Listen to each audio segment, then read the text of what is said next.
السلام عليكم ورحمة الله وبركاته.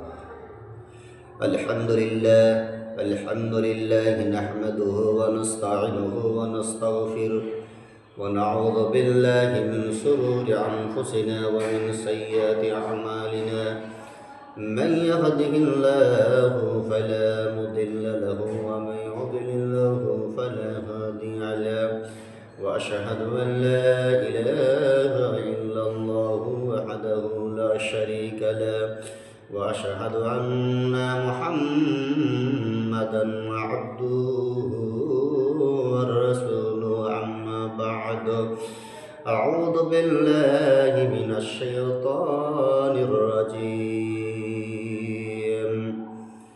وما كان لنبي أن يغل ومن يغل يأت بما غل يوم القيامة ثم توفى كل نفس ما كسبت وهم لا يظلمون.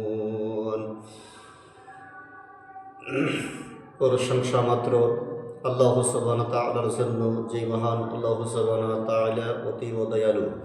সেই মহান আল্লাহ সুবহানাহু ওয়া তাআলার সংক্ষিপ্ত প্রশংসা সকলে বলি আলহামদুলিল্লাহ। অতঃপর বিশ্বনবী মুহাম্মদুর রাসূলুল্লাহ সাল্লাল্লাহু আলাইহি সাল্লামের উপর শান্তির ধারা বর্ষণ হোক, আমিন। আল্লাহুম্মা সাল্লি আলাইহি ওয়া বারিক। প্রিয় সবার উপস্থিতি, আজকের বিষয় আত্মসাতের ভয়াবহ পরিণতি। সেই বিষয়কে সামনে রেখে গুরুত্বপূর্ণ কিছু আলোচনা করব ইনশাআল্লাহ, যদি মহান আল্লাহ সুবহানাহু ওয়া তাআলা তিনি তৌফিক দেন। তাওয়াক্কালতু আলাইহি উনি এ মর্মে আল্লাহ সুবহানাহু ওয়া তাআলা তিনি বলেন,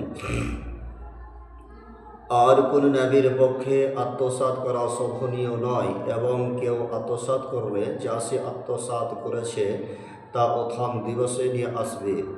অনন্তর প্রত্যেক ব্যক্তি যা অর্জন করেছে তা পূর্ণরূপে দেওয়া হবে এবং তারা অত্যাচারিত হবে না। সূরা আল ইমরান সূরা নম্বর 3 আয়াত নম্বর 161।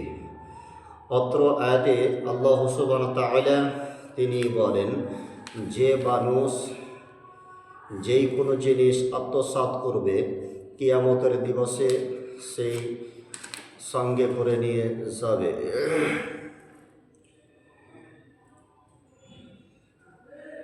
এ বিষয়ে এ মর্মে হযরতে আবু হুরায়রা রাদিয়াল্লাহু আনহু বলেন, একদা নবী সাল্লাল্লাহু আলাইহি ওয়াসাল্লাম আমাদের মাঝে বক্তব্য দেওয়ার জন্য দাঁড়ালেন। তিনি খিয়ানত সম্পর্কে বক্তব্য দিলেন এবং খিয়ানতের বিষয়টি খুব বড় করে পেশ করলেন। তারপর তিনি বললেন, কিয়ামতের দিন তোমাদের কাউকে আমি এমন অবস্থায় পাবো যে তার কাঁধের উপরে উট চিৎকার করতে থাকবে। সে বলবে, হে আল্লাহ রাসূল, আমাকে রক্ষা করুন। আমি বলবো,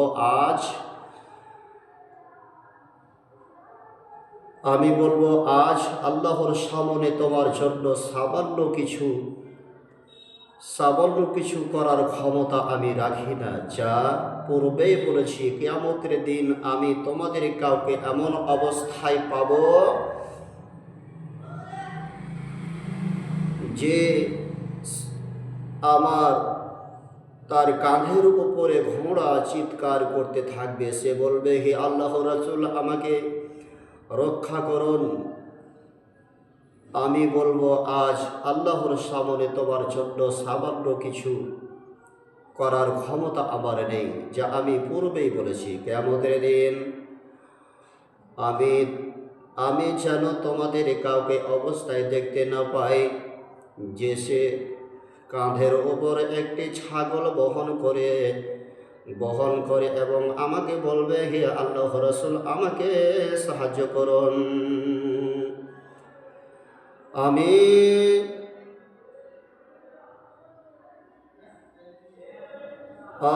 আমি বলবো, আমি কিছুই করতে পারবো না। আমি তো তোমাকে আল্লাহর বিধান পূর্বে জানিয়ে দিয়েছি। কিয়ামতের দিন আমি যেন তোমাদের কাউকে এমন অবস্থায় দেখতে না পাই যে সে নিজের কাঁধের উপর চিৎকাররত একটি মানুষ বহন করে আসবে।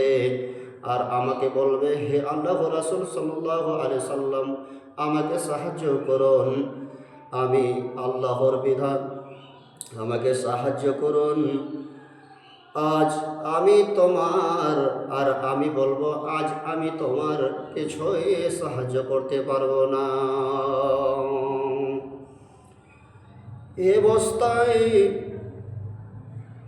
আমি আল্লাহর বিধান তোমাকে পূর্বে জানিয়ে দিয়েছি, কিয়ামতের দিন যেন আমি তোমাদের কাউকে অবস্থায় দেখতে না পাই যে তার নিজের কাঁধের উপর কাপড় ইত্যাদি খণ্ড বহন করে নিয়ে আসছে, আর তা ভীষণভাবে তার কাঁধের উপর দুলছে।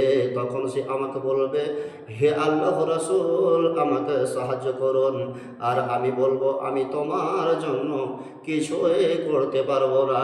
কিয়ামতের দিন আমি যেন তোমাদের কাউকে এমন অবস্থায় দেখতে না পাই যে সে নিজের কাঁধের উপরে অচৈতন্য সম্পদ সোনা চাঁদি বহন করে নিয়ে আসছে, আর আমাকে বলবে, হে আল্লাহ রাসূল, আমাকে সাহায্য করুন। আমি বলবো, আজ আমি তোমাকে কোনো সাহায্য করতে পারবো না, আমি তো তোমাকে আল্লাহর বিধান পূর্বে জানিয়ে দিয়েছি।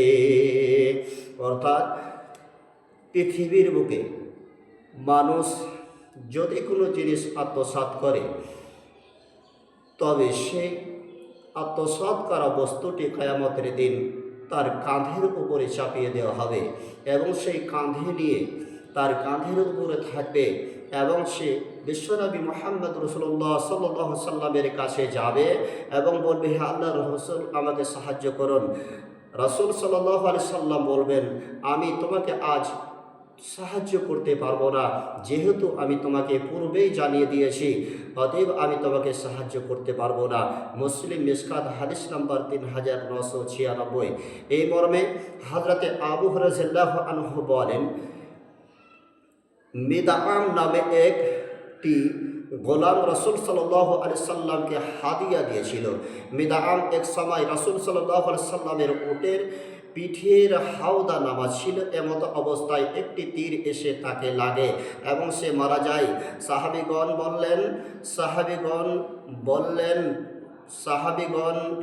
বললেন তার জন্য জান্নাত। রাসূল সাল্লাল্লাহু আলাইহি সাল্লাম বললেন, কখনোই না, আল্লাহর কসম করে বলছি, আল্লাহর কসম, নিশ্চয় ওই চাদরটি যেটি সে খাইবারের গানিমাত বন্টন করার পূর্বে আত্মসাৎ করেছিল, সে চাদরটি জাহান্নামের আগুন তার উপর উত্তেজিত করছে। এই কথা শুনে একজন লোক একটি জুতার ফিতা বা দুটি জুতা ফিতা রাসূল সাল্লাল্লাহু আলাইহি সাল্লামের নিকটে নিয়ে আসলো।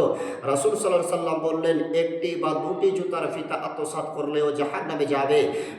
বুখারী মুসলিম মিশকাত হাদিস নাম্বার 3997, বাংলা মিশকাত অঠম খণ্ড হাদিস নাম্বার 3821। অত্র হাদিস সমূহ দ্বারা প্রমাণিত হয় যে আত্মসাৎকৃত বস্তু ক্ষুদ্র হলেও তার পরিণাম হবে জাহান্নাম।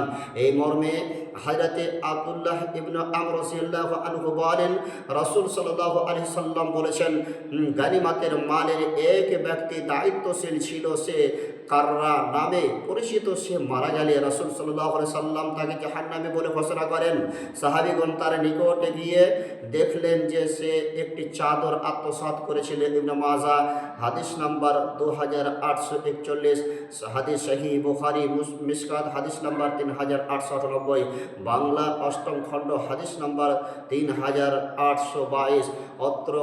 অত্র কোরআন এবং হাদিস দ্বারা প্রমাণিত হয়, মানুষ যদি কোনো একটি জিনিস আত্মসাৎ করে, যদি সেটি একটি গানিমাতের ছুঁচ হয়, এই ছুঁচ যদি সে আত্মসাৎ করে, একটি প্রেমও যদি সে আত্মসাৎ করে, তাহলে কিয়ামতের দিন সেটাই তার জন্য জাহান্নামের কারণ হয়ে দাঁড়াবে। প্রিয় সম্মানী উপস্থিতি, আজকে আমরা যারা মেম্বার প্রধান থেকে নিয়ে একেবারে উপর থেকে নিয়ে নিচু তারা পর্যন্ত সকলে আজকে আমরা আত্মসাৎ করি, গরিবের মাল লুণ্ঠন করে খাই, বিভিন্নভাবে আমরা সেই সরকারের পক্ষ থেকে যে মালগুলি আসে আমরা সেইগুলি আত্মসাৎ করি। প্রিয় সম্মানী উপস্থিতি, আপনি সাবধান হয়ে যান।